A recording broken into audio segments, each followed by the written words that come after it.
Oh, right, sorry. The comments from the spammers. Yes, I hate that with a passion, and I make a habit of blocking and deleting those comments. I won't leave them there. I hate them.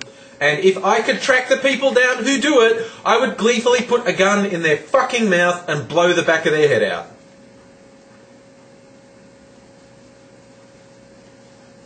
Oh, the Canadian content.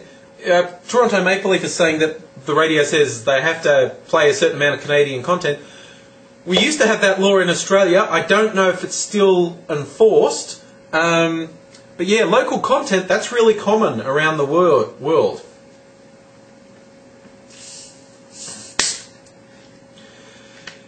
Yeah, the answer... Nick's saying doing collabs with me has helped him get some subscribers, which is great. That's where I've got my subscribers. Doing collaborations and responses with Mr. Safety. I probably got half of all my subscribers that way. I got 1,000 or more when Michael Buckley told people to subscribe to me. Yeah, with the What the Buck show, I got at least 1,000, if not, 1,500 from him. But what's interesting is being just directly recommended by someone doesn't get you near as many subscribers as actually doing a collaboration with them. That's an interesting observation. How did I get Michael Buckley to tell people to subscribe to me? I didn't get him to. He chose to. He somehow discovered me, and he liked what I did, and he chose to. It's as simple as that. This is why when people say, well, how do you get someone famous to know? So you've got to interact with people.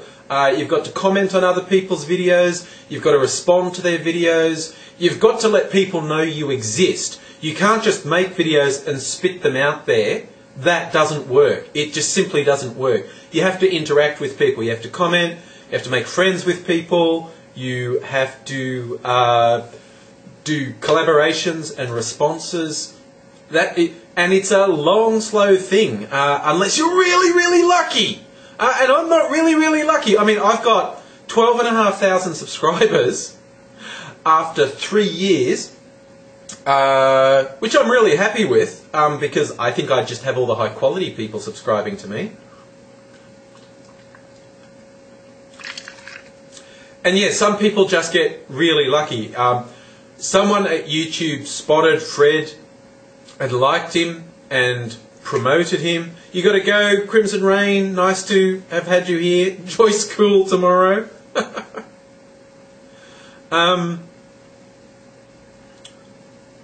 Weird Stuff Animation. I am always open to collaboration, although sometimes I'm really slack in getting the work done. So you can always contact me about them.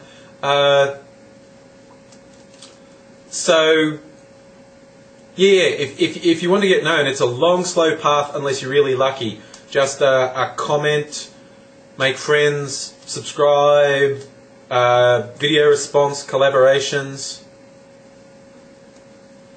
Yeah, Fred somehow got lucky. Someone liked him and promoted him, and what he does appeals to a huge number of people, and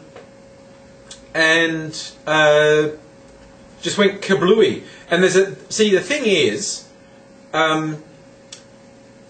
once you have a certain amount of attention, you get more attention, which is feels kind of unfair, but is also logical. I mean, the first thing you have to do, you see, Nick knows, Arthur42 Dent, we've done a lot of collaborations, and I forget occasionally, and I always tell people, look, if you've sent me a message and I said I'd do something and then I don't do it, just send me another message. It doesn't bother me that you keep reminding me, because I always forget. I've got lots of stuff going on and I forget.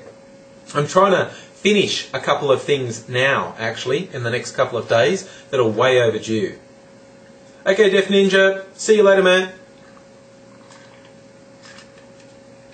How much are Sanyo Exactis? It depends which one you get. There are a lot of different models in the range that start at about $300 Australian, right up to... they're all good. The Sanyo Exactis are all better than anything that's the same price as them. And my one, which is the top of the line one, is about $950 in Australia. So, but if you were just starting out, like even... I started with... I'll show you, actually. Where's my camera bag? My camera bag. I used to shoot videos on this. This is just a still camera, relatively cheap Sony still camera that does video as a backup. Perfectly acceptable for YouTube, does perfectly okay quality. So you can get cameras for like $100 and they do perfectly acceptable quality for YouTube. So the big thing is sound, actually. Sometimes with cheap cameras, the sound is shit. The one feature you should look for if you're doing videos for YouTube is that the camera can plug in a mic to it. Like ECB Films is saying using clip-on mics. Not all cameras will actually take a clip-on mic. But if you want to pay a little bit extra for a feature, don't worry about zoom, picture quality or anything. Sound is the first thing that you should work on, because some of my videos have shit sound.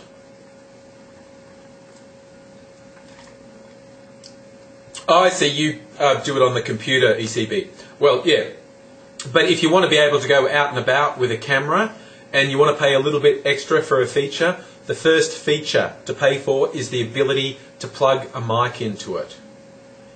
How do I carry my camera around? Do you mean just walking around or when I'm shooting?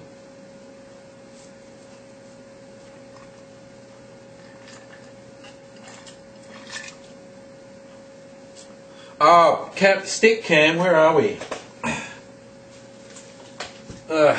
This is the stick. The camera on a stick happens when I'm doing those things where people think I'm doing green screen. This is a monopod. Stick the camera on the top, and this extends out to about almost 2 meters actually. So the longer you extend it, the better the fluid motion is. So that's a little tip. A stick that you can put the camera on gives you a good effect. Put that down.